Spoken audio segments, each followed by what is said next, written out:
try one with traditional. 1, 2, 3, 4, 5, 6.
Traditional. Does it feel more comfortable? I mean, because you started with this, right?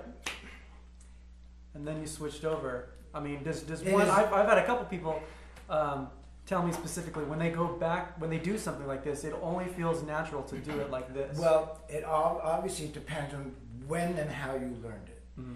And I started off with match group when I was a kid. And then when I first took from Chuck Flores, and people around me, my uncle, musical people around me, they would go, yeah, put that stick like that. So I had this thing. But then all my favorite drummers, Ringo and everybody, played match grip except Mitch Mitchell. You know, and I go, oh, you know, anyway. So I fooled around with it. But when I studied with Chuck Brown in high school, I went traditional. Mm-hmm. I just was all up in the traditional. So those 3, almost 4 years with him were so formative.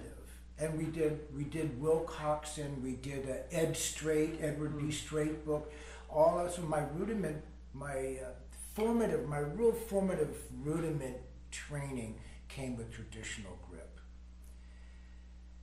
Then I went somewhere else with that, and I flipped over, and and then I went through that whole years of doing this, flipping back, and brushes always like this, and oh yeah, this, and then I started really disciplining myself. I've got to get my left hand to have the nuances that I find that I can get with the traditional.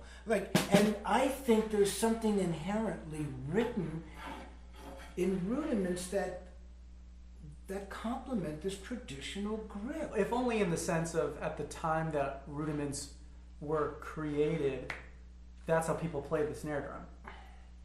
So you have. But even then, I mean, by the time that this book came out, they weren't still. I mean, they could be marching, but he's probably playing it on a stand.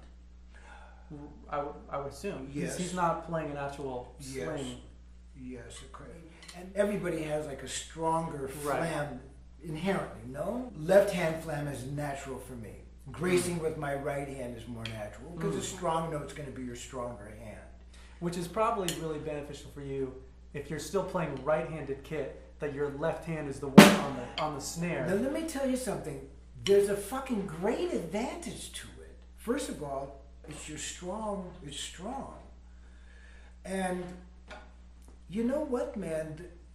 There's a lot of leading with the left hand that allows you to end with the right hand. If you start like with the left hand down the drum set, leading with the left hand, you'll end up with the right ending for a 1. This way really there's a lot of advantage of being left-handed on the drum set because this hand can move around a lot. Mm-hmm. And your weak hand doesn't have the coordination to move like this. Mm-hmm. You have to kind of train it, don't you? Like I know if I'm playing backwards, I go through that with my right hand. I experimented a lot in saying, well, if I can play it this way, how do I play it left-handed? Oh, if I play it left-handed, look at all the shit that kind of seems to jump out from it. So I started trying to get like even on both sides. You know what I mean? I don't know. Just when I discovered that being left-handed was a disadvantage, I really worked on my right-handed playing to the point where I go, man, I'm neglecting all my left-handed shit now. And then I started working on the like embracing the left side of my playing again. And it kind of, I have a few things that are kind of unique the way I stick. Really easy for me to go down and up on the set. And we've talked about this before. I guess in this, I'm finding that sometimes that our elbows out gives the leverage that it's like coming from the back instead. You see a lot of drummers up in here. They're kind of slumping, after a while slumping, and it's really harsh on your body. So I feel like you need the leverage here. Like you can't play tight in here. No. Unless you're playing really quiet, and then less motion means quiet and means less motion. It just means that you're moving in less harm. So you can be close in and have like the drums really close together like that. If you're playing louder music or you need broader strokes, you may change up your situation. It's like, I need to get like my arms really wide to get that big da dee da da da da da da. It's going to speak to me, no doubt about it. Something that I was trying to work on is just doing singles, starting slow, and the faster you get, I would always go into a French thing, which isn't necessarily a good or bad thing, but I was trying to, why am I doing that? And how can I keep it here without going into just fingers? Okay, I got an answer for especially that too, especially man. when you want them to be big. Like you don't want you want a big volume thing too. Like I could do that, but I can't do it super loud. Yeah. And if I want big motions to be fast, still here without having to slip into this. But now, okay, and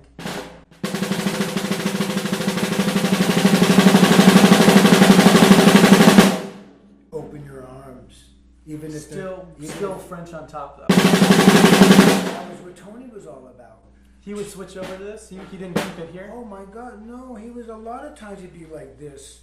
Tony was all over the place, but his arms were always out. Tony developed a technique where his arms were out like this. And Buddy, man, he'd get up like when arm would be like this. You see, laying down on because like that's where you get leverage for speed and finesse. It's hard to. I'm understanding this now because I used to be so rigid in the way I approached the drums. Like there's just this way and inch and above parallel, and and I'm glad I got that information and I studied it really hard. But having that as a home base, not an end all. I agree. That's something I don't see in a lot of modern players, but a lot of new players. I don't know about modern players. But yeah, I think the reason why the hands want to turn in is because I think naturally it goes from bending, and the faster you go, the more you want to turn.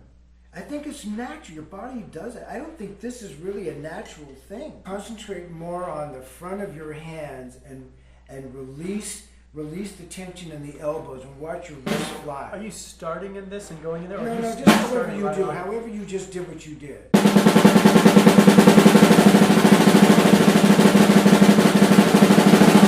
Here, just start. Yes. Open up the wrist and throw. Don't be so hell bent on close together. Just roll the wrist.